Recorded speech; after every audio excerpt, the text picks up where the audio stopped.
If you withdraw money from your TFSA in November and put it back in January, you may have just triggered an $810 penalty without doing anything wrong.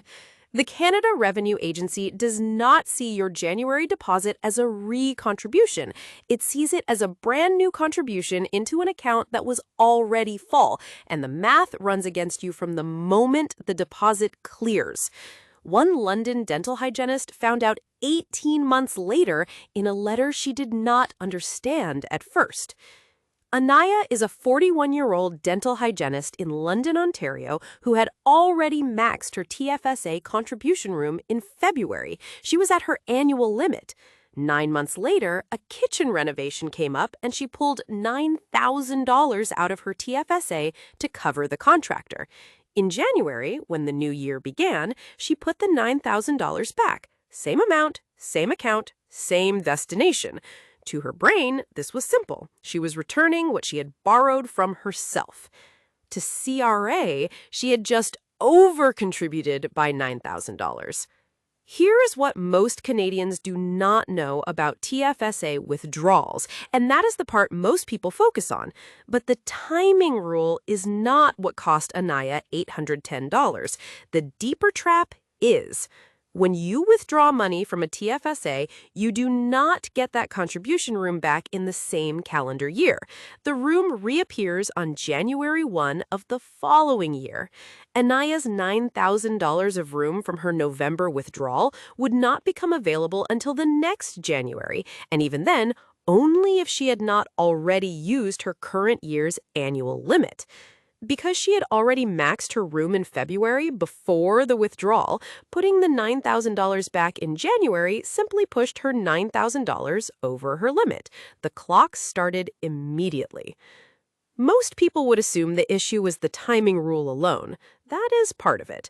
But the deeper trap is the lifetime over-contribution buffer most Canadians have heard of and assume applies here. It does not. RRSPs allow a $2,000 lifetime cushion before penalty tax kicks in. TFSAs do not.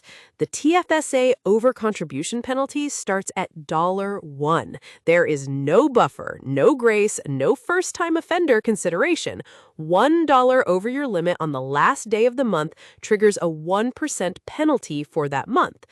Anaya was $9,000 over for 9 months. The math was simple and brutal.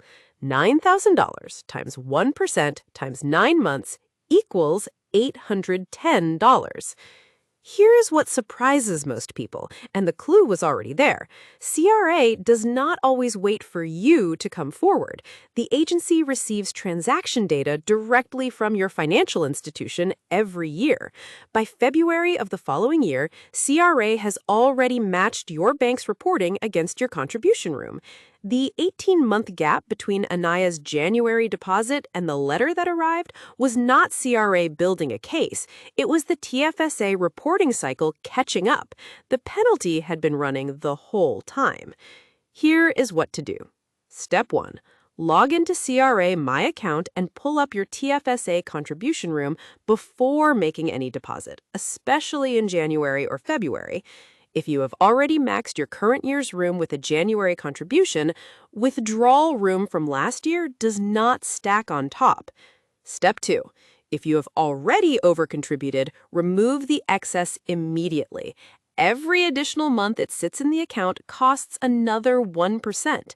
Step 3. File Form RC243, the TFSA return, to report the overcontribution and pay the penalty. Step 4. If your overcontribution was caused by reasonable error, you can request relief through RC4488. Approval is not guaranteed, but the process exists for cases where someone tried to do the right thing.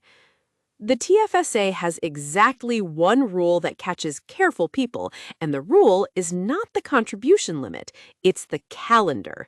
Anaya did not overcontribute because she was reckless. She overcontributed because she trusted her own logic on a system that does not work the way logic suggests it should.